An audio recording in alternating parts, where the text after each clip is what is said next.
wonderful, and the last two were so wonderful, and I'm so excited to go on tour in October. First of all, making music with other people is of course something none of us have done for quite some time, so we're all really looking forward to that. But in addition, it's revisiting all of this great work that we did on these pieces over the summer, many hours over many weeks, and one performance, sometimes in the dining hall, and for a very small audience. And so being able to share the Marlboro experience with audiences all over the country is what makes these tours so fun. I'm so looking forward to seeing my friends and colleagues again, and sharing and discussing music, and traveling together.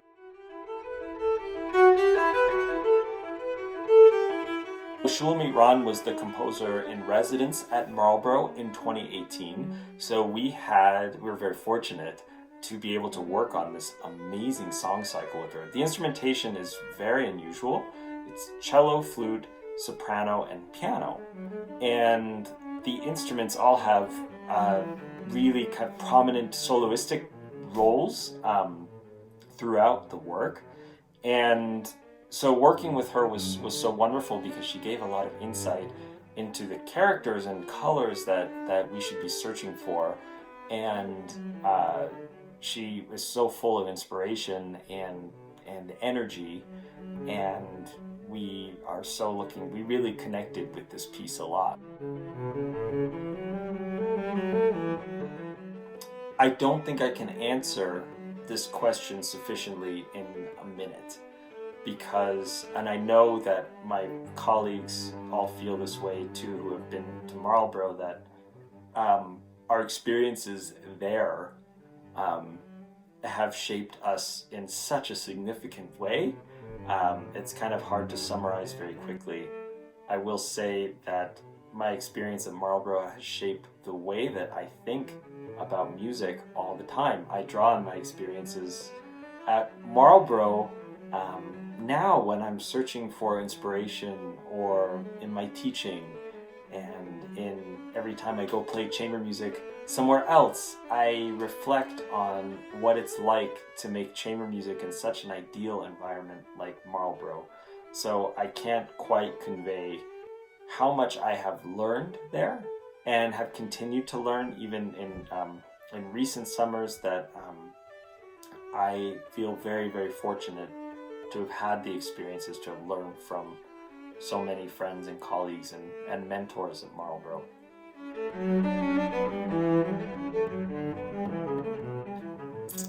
I would say all of them, what I am playing at that particular moment, is the hardest work I've ever played. I love jazz. I listen to a lot of jazz. I also have a really soft spot for Simon and Garfunkel and the Beatles, and a lot of rock from that generation. That's sort of like asking your favorite piece of music. I think that's hard. That's a very hard question to answer.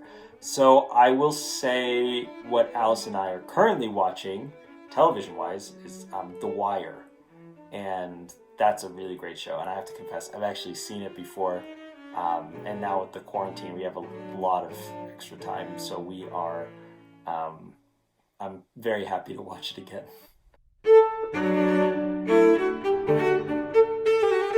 We met in New York City. We both used to live in Washington Heights, and we're both cellists, and we discovered that we live 5 minutes walk from each other in the same neighborhood.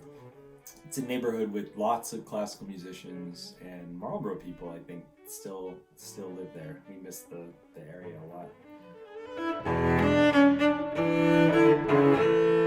When we moved out to Denver, we realized that there's so much great chamber music that happens in Denver during the year, but in the summer, all the chamber music goes to the mountains and small festivals and big festivals far away from Denver.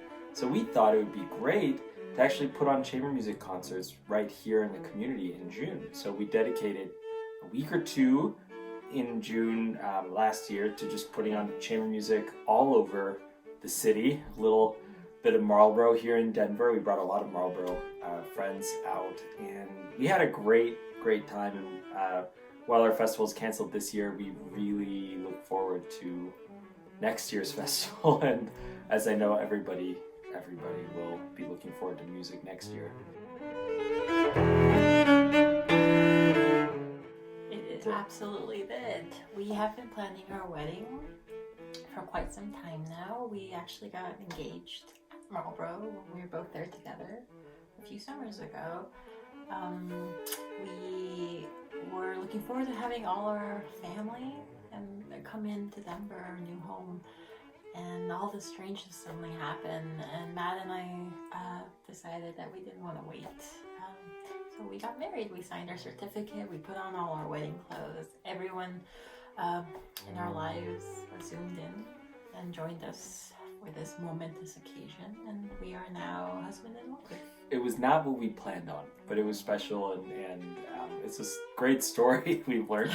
And yeah, we think about Marlboro and our marriage a lot, because I was remembering as Alice was talking that when I proposed to Alice that summer, I had the ring with me, but I didn't know where to put the ring, because as far as where to hide it, because Alice didn't know it was coming, but our quarters in Marlboro were kind of small, so there's really nowhere I could actually hide it. So I had to carry the ring around with me to rehearsals, and just all summer long I just had this ring that was just in my bag.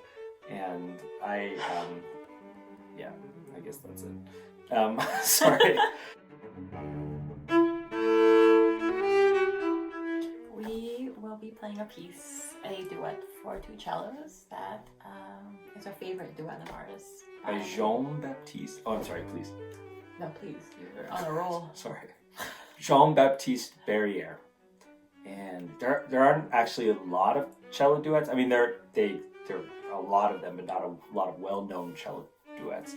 And this is probably one of the more well-known duets. And it's just a lot of fun with two equal parts, and we like to switch the parts back and forth and just kind of have fun in concerts and try and surprise each other, because the music is very funny. So so we hope you guys. enjoy. Yeah. Enjoy.